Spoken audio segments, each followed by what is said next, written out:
What's up YouTube? KS Gun Guy here. Thanks for joining me today. I've got a fun gun to show you, the Glock 42, but before I do, I just want to say thank you so much for all the great comments that you've left on the channel over the last, month and a half, a little bit more than a month and a half, and all the likes and the subscriptions. That's awesome. I really appreciate that. That's what makes this fun for me and hopefully for you as well. And just keep on stopping by, and hopefully you'll find these reviews to continue to be entertaining, if nothing else, hopefully informative, but at least entertaining. And we'll take a look at some great upcoming guns. I'll wheel actually one of those in here in just a little bit.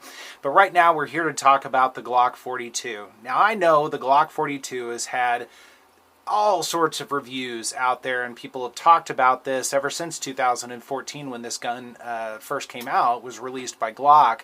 But it's still, in my opinion, a relative gun, and it's a relative gun for a couple of reasons. Now, it's a 380 auto, so a 380 ACP, 380 being just kind of a slightly smaller 9mm, and a lot of people say that the 380 would be absolutely the lowest or the smallest in terms of a self-defense round, a carry round. Your mileage may vary on that. I'm not here to debate that one way or the other. I think there's relevance for a lot of the calibers out there, but the 380 definitely serves a purpose for a couple of reasons.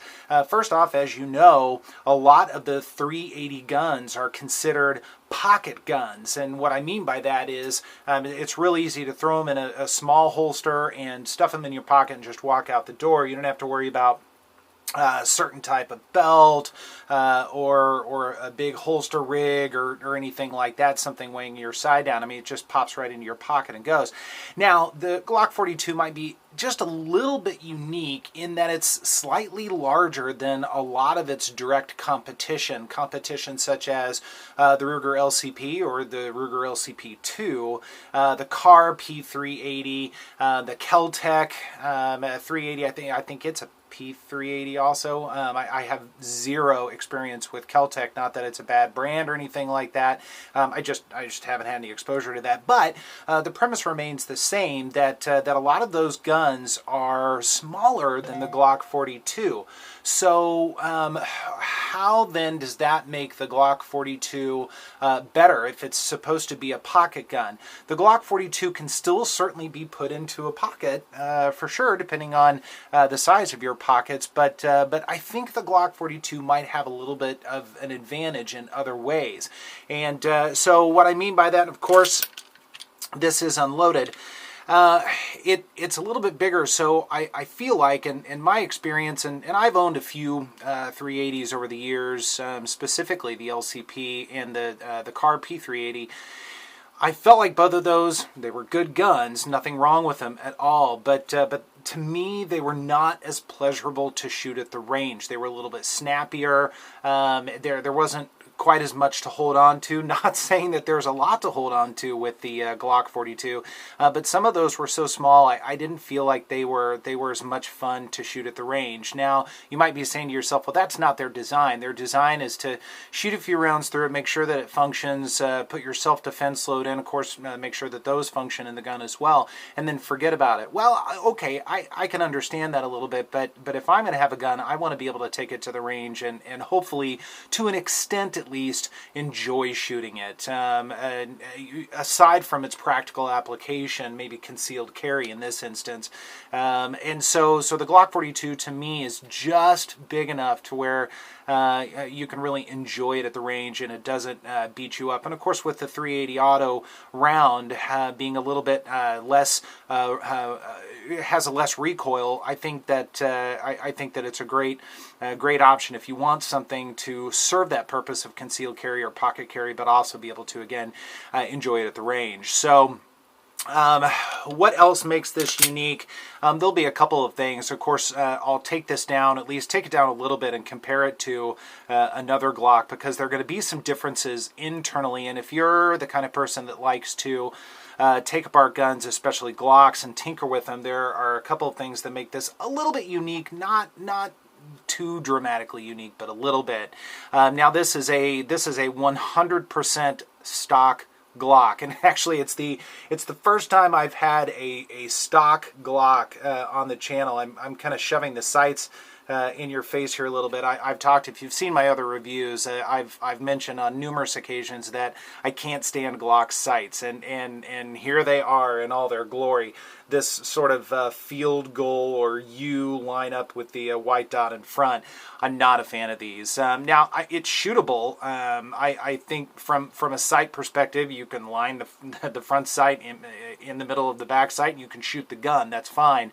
But these are polymer sights, and I've always said, and you've heard it before, that if you're going to have a Glock, my advice would be to change the sights out to some steel sights, if not maybe some night sights or something like that, or at least steel sights, just in case you need to do one-handed manipulation. So there's that prime example of the sights. But I was glad to find a used Glock 42. I've had a couple over the past several years, but I have since sold them. So I found this for a very good deal. It actually had 3 magazines with it.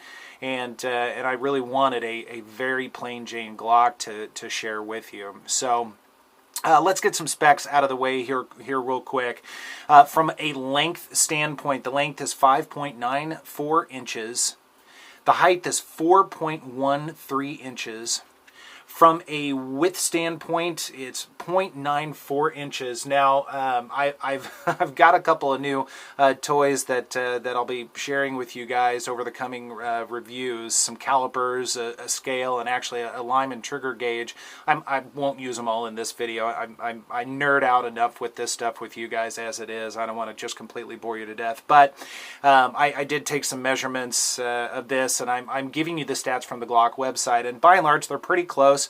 From a width standpoint, I couldn't find the 0.94. Its widest point I got actually, it was like 0.96.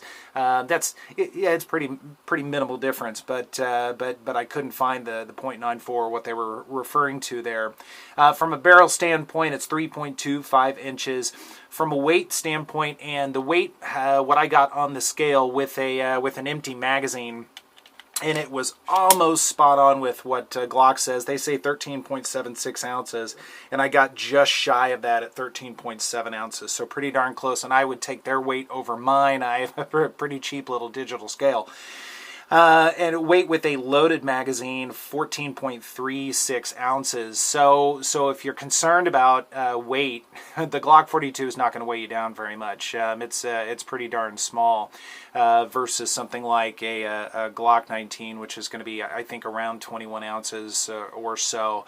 Just kind of pulling that off the top of my head, but I'm pretty sure it's around there. So pretty diminutive firearm. And how does it stack up against something like a Glock 19? And I do have Glock 19 here. Of course, this is unloaded. I do have a magazine in it, however. It's an unloaded magazine. But just to kind of give you an idea of how small the Glock 42 is, when I set these guys back of the slide to back of the slide, I mean there's a solid inch difference in length, perhaps even a little bit more. And from a height standpoint, each one with a flat magazine, again about an inch, a little bit more.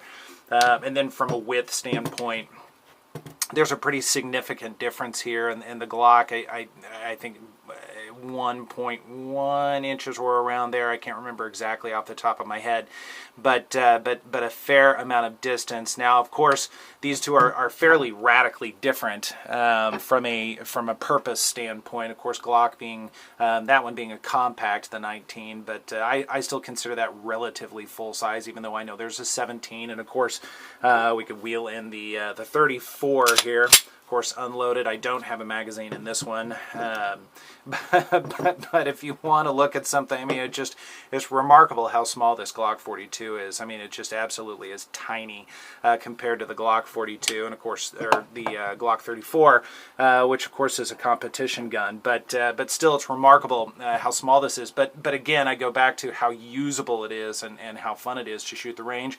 And of course, I'll wheel in some footage at the range and just kind of show you guys a little bit of my experience with shooting a 42. So one bummer about the 380 Auto is it is a little bit more expensive. I generally can find 380 in the $17, $19, $20 range, somewhere around there for a box of 50. Whereas 9mm, you can sometimes find them for $11 or $12 depending on where you shop around. So there's a difference in cost there. But anyway, what else is different about the Glock 42? Of course, it does take apart just like any other Glock. You do have to pull the trigger, and once you do, I just wrap my hand around the back just a little bit and pull it backwards and then push it forward, and of course then it does come apart. And I am going to take apart the Glock 19 as well. Again, unloaded. And the reason why I'm going to take this apart, I want to show you a couple of really subtle differences and get some of this stuff out of the way here. From a frame standpoint, there isn't quite as much of a difference. But in terms of the internals, let me get my pointer here. We've got our firing pin block, or plunger I like to call it, which is just this this little circle pin here that depresses and releases the firing pin, and just a little circle there. And in this case, in the 42 and also in the 43, the Glock 43, they're the same. The firing pin block or plunger is going to be just a slightly different shape here. And, I don't know exactly why they did that. I'm sure there's a functional reason because of the size of the slide that they had to do that. But just a subtle difference between the two. And then the only other difference is, again, if you like to tinker with Glocks and take them apart, this Glock 19, this is a 3-pin design here, and this is going to be a 2-pin design on the Glock 42. And when you're taking it apart, the slide release is set in slightly different than the Glock 19 and all the other larger counterparts. So if you're taking it apart, just kind of be aware that there are a couple of subtle differences between the two. Not a big deal. You'll figure it out pretty quickly, but a couple of subtle differences. So we'll put this back together.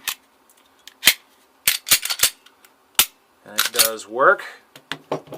Go ahead and get this back together and get it out of the way. Okay. So otherwise, you can pretty much know what to expect when you're getting into a Glock 42. Now, I remember when they first came out, a couple of things. First, I'll call it kind of a version 1 of the Glock 42, and what I mean by that is the very first release of the Glock 42 had some issues, specifically issues with feeding rounds, and I found that to be very true. I would say it was really one of the first Glock 42s here in town. I got it, I think, really before they should have started selling it, because it was before SHOT Show of 2014, and that particular gun store at the time, it wasn't Center Fire Shooting Sports, but another store here locally that sold it to me, and so it was a lot of fun to get into and a lot of fun to shoot. But I found that particular one did not cycle any self-defense rounds. It really wouldn't cycle anything. It would only cycle ball ammo. And now a lot of people would say, well, ball ammo is really what you want to carry in a 380 auto.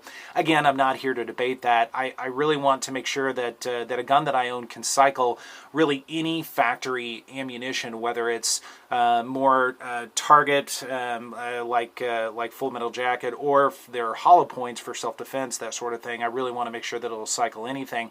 So those the first edition of the 42 had some problems with that, so Glock went back and did a little bit of reworking with that. I need to cheat here and turn my phone on to make sure that I can kind of see what you guys are seeing here. And I actually might grab a flashlight as well. I don't know how well you're going to be able to see this. I'm going to try and again kind of shove it in your face. But you'll see the slide release protrusion there, that silver tab right there. They reworked that a little bit. They actually scalloped it a little bit more. And that was one of the major differences between the version 1 and we'll call the version 2. And they also did a little bit of reworking on the magazine. Of course, as I'm sitting here and looking at this, there was a little bit of plastic that was coming off. But I think they milled out the lip of the magazine just a little bit more to help account for some of those issues. And if you're curious to know if your Glock 42 is a version 1 or version 2, and I think they actually have almost kind of a version 3, it's all about the numbers in here. On the inside of your frame, there's going to be a number 1. There might even be a number 2, and either one of those are going to be kind of a version 2. And then your slide release lever, if you take that out, there's actually a -1 at the end of the number. Again, that's going to signify that it's a version 2. So if you're curious, you can take the gun apart and you can look and see if you've got that version. So a little bit of Glock 42 trivia for you. Hopefully you'll find that helpful. What other features are on the gun? Again, stock Glock sort of thing. It does have a Gen 4 grip on it, Gen 4 magazine release. Now, I have to use Gen 4 grip a little bit loosely when I talk about this, and the reason why, hopefully you can see this. The 19 is also Gen 4, and the texture on the 19 is much more significant, I think, than the Glock 42. The Glock 42 is pretty slick. It's not very texturized. So usually for guns like this, I get a Talon grip and put it on there. I haven't done it with this because, well, I don't know that I'm going to keep this. This is really more for review purposes. However, if I was to keep it, I would definitely put a Talon grip on it. All the other controls are the same that you would expect with any Glock. The only other thing about this, the slide serrations on this are not very significant at all. It's pretty slick. I wish they would have cut these just a little bit deeper, like they did with the 43 and all the other Glocks out there. So there's not a lot to grab onto. I know that folks that send their slides out to have mill work done and get them customized, they oftentimes will make these serrations more prominent, might even put front serrations on it. So your mileage may vary on that, but something to perhaps consider. So let's go ahead and take a look at the range and see how this little guy does.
All right, welcome back. Hope you enjoyed that footage at the range. One more comparison that I do want to make is actually with the Walther PPS M2. This is actually going to be featured in an upcoming review here. I just picked this up a few days ago, also used.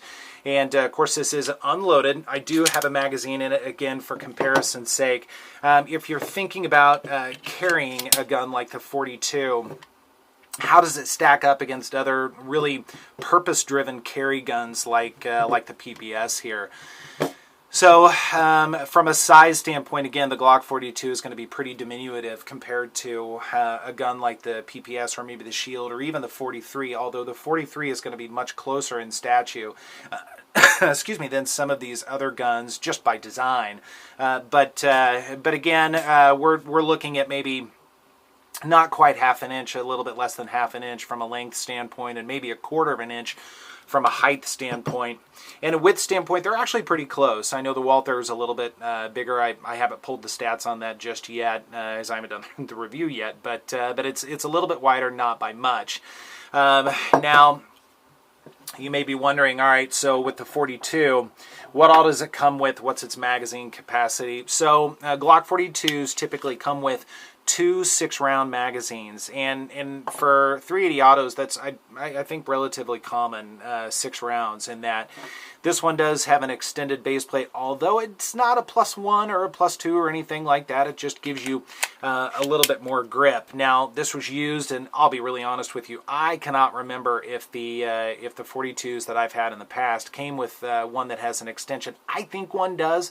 This one did have 3 magazines. It's got another flat magazine with it, but again, that's what you can expect from a magazine standpoint. On the trigger, how does the trigger stack up? I remember the first 42 I got had a heck of a heavy trigger on it. I mean, I would say it was between 7 and 8 pounds.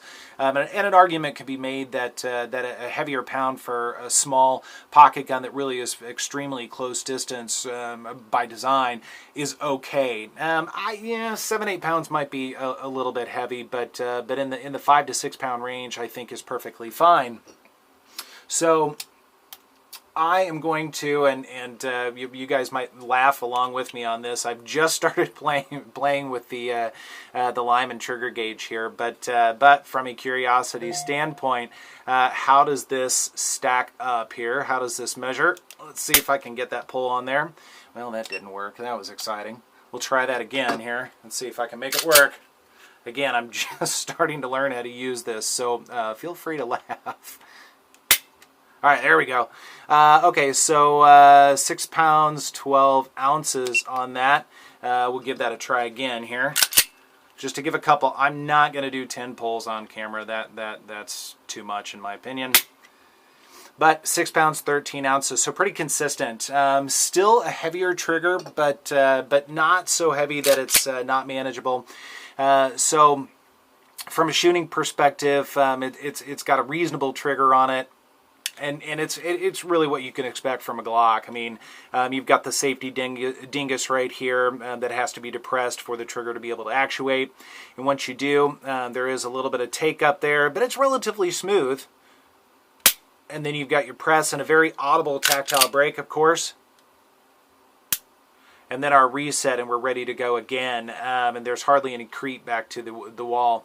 One thing I give credit to Glock triggers for, they are very audible and very tactile, which I really like. There's a lot of consistency in the Glock trigger if you like the Glock trigger, and I know a lot of people don't, or a lot of people spend a lot of time working on them, so they're more smooth and lighter pulls, that sort of thing. If I was to keep this or do anything to it, I would probably only do a 25-cent trigger job, just polish it up a little bit, and maybe put maybe a ghost edge connector or something like that into it.